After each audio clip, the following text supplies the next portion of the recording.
In January of 1960, a young mother disappeared from her home on the south side of Des Moines, Iowa. Her name was Darleen May Fitchett. She was 28 years old. She had 3 children under the age of 10. And she was last known to be alive inside her own house. More than 60 years later, Darleen has never been found. But the events surrounding her disappearance, and the behavior of the people closest to her, have left investigators with little doubt that what happened that night was not voluntary, accidental, or unexplained.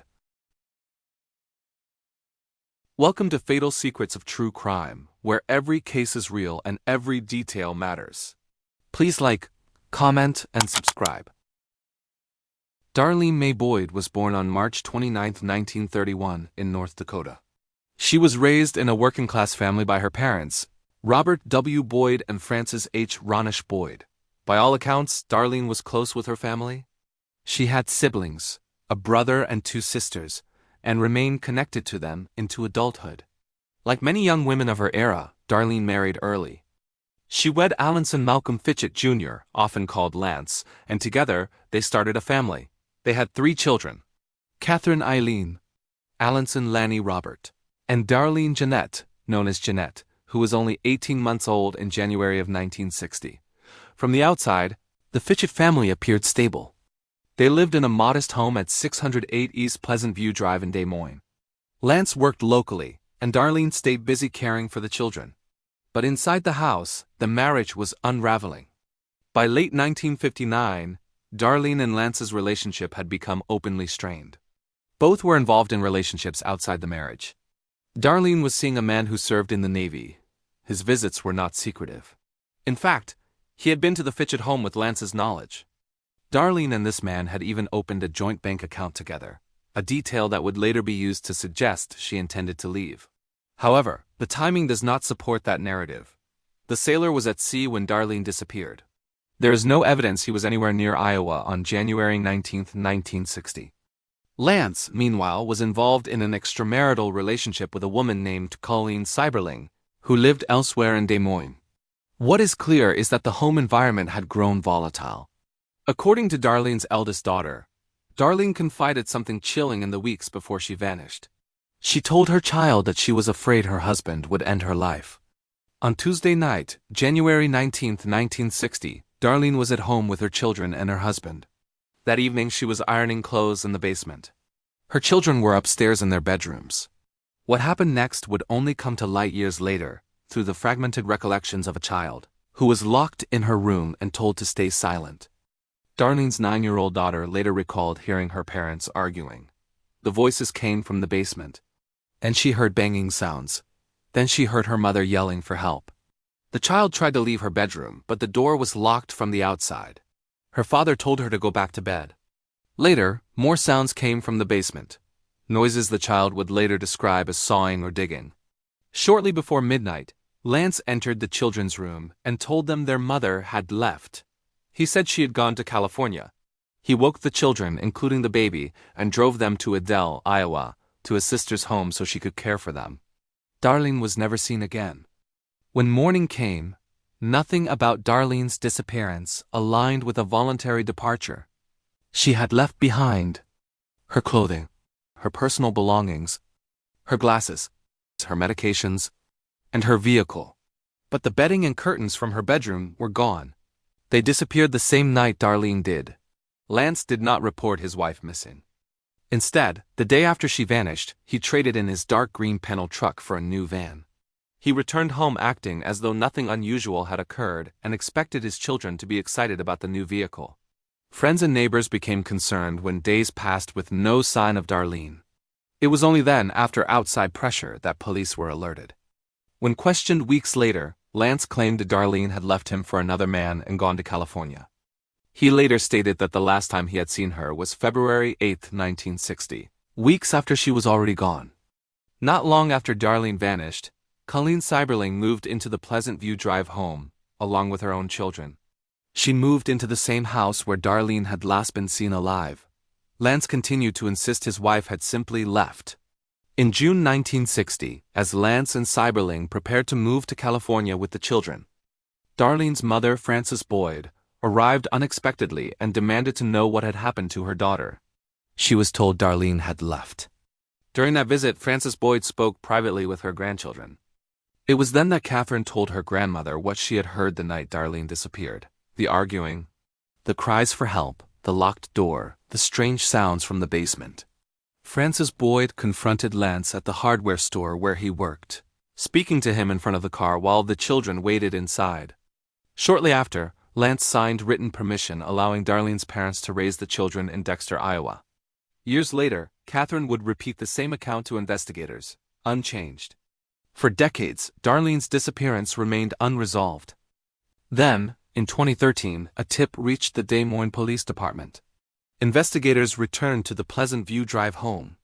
Ground-penetrating radar revealed a disturbance beneath the basement concrete, an area approximately 5 feet by 2 feet where soil appeared to have been dug and refilled. In June 2014, police excavated the basement. Despite extensive digging, drilling, and the use of cadaver dogs, no remains were found. Investigators stated publicly they would not have gone that far without credible information. Darleen's daughter once again told authorities that something catastrophic had happened that night, that she heard her mother crying, and then heard nothing at all. By the time law enforcement formally categorized Darleen May Fitchett's case as an unsolved homicide, years had already passed. The early months after her disappearance had set the tone for everything that followed. Delayed reporting, contradictory statements, and a narrative that relied almost entirely on the word of the one person who stood to benefit most from her absence: her husband. From the beginning, the explanation offered for Darleen's disappearance centered on California. Lance Fitchett repeatedly told police, family members, and acquaintances that Darleen had left him for another man and traveled west. He framed it as a choice, abrupt but voluntary. Yet every detail surrounding Darleen's life contradicted that version of events. She left behind all of her belongings. She left behind her children, including an 18-month-old baby. She left behind her medications and glasses. She left behind her vehicle. There were no plane tickets, no bus records, no financial withdrawals, no letters. And perhaps most telling of all, no one in California ever reported seeing her. The California explanation functioned less as a verifiable destination and more as a convenient way to push the story far from Iowa, far from scrutiny, and far from the basement where Darleen had last been heard alive. From the earliest rumors circulating in the neighborhood, the basement of the Pleasant View Drive home remained central. Neighbors would later say that whispers about something hidden beneath the concrete had existed for decades. Some claimed that they had heard the story almost immediately after Darleen vanished. Others said the rumors resurfaced periodically, never disappearing entirely. In 2013, those long-standing suspicions were taken seriously. Investigators received a tip described publicly as credible, specific enough to justify renewed attention to the property. Ground-penetrating radar scans of the basement floor revealed an anomaly. Not a natural shift, not routine settling. A disturbance consistent with soil that had been dug and refilled beneath poured concrete. The dimensions stood out, roughly 5 feet by 2 feet. Unusual, deliberate, human-sized. On June 16, 2014, Des Moines police began excavating the basement of the former Fitchett home. The current homeowners cooperated fully.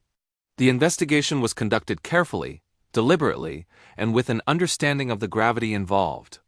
This was not a symbolic gesture. Authorities made clear they would not have undertaken such an invasive search without factual support. As concrete was broken apart and soil removed, investigators worked methodically. Cadaver dogs were brought in to assess scent detection.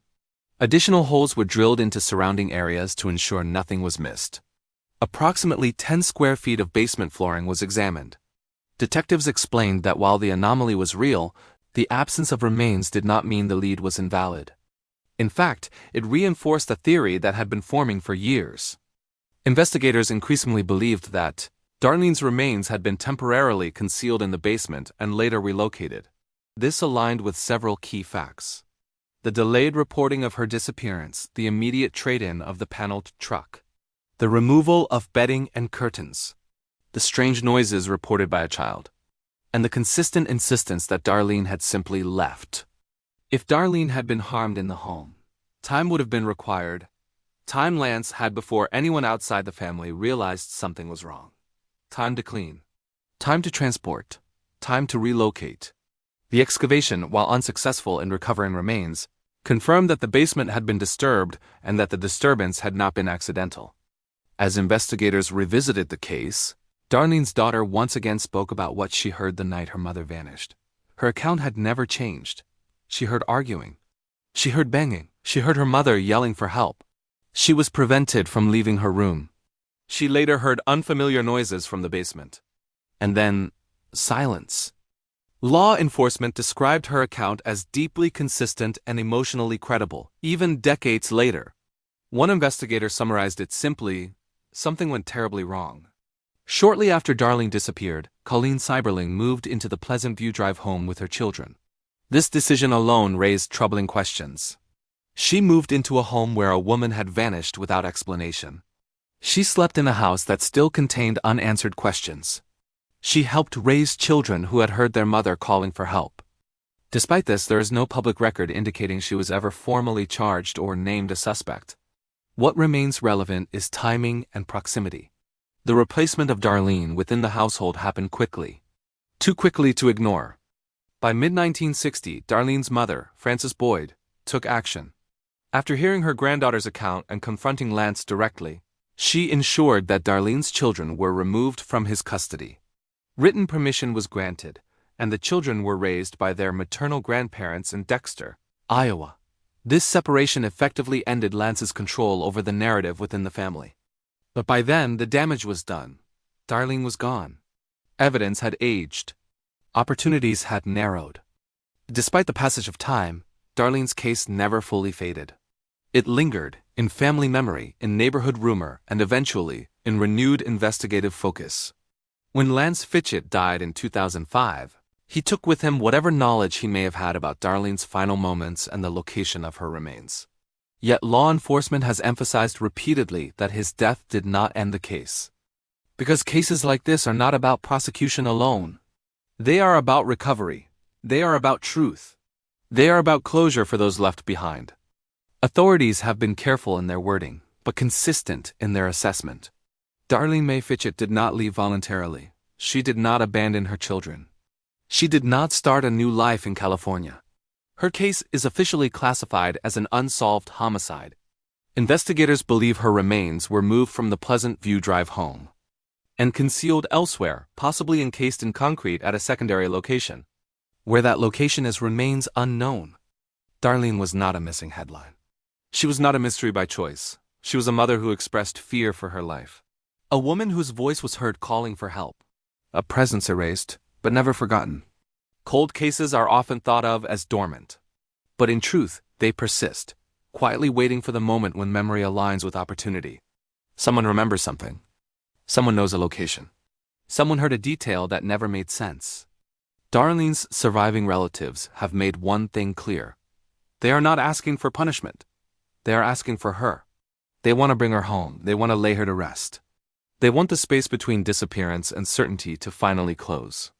If you have factual, first-hand information related to the disappearance or presumed homicide of Darleen May Fitchett, particularly regarding the possible location of her remains, investigators urge you to contact the Des Moines Police Department at 515-283-4864.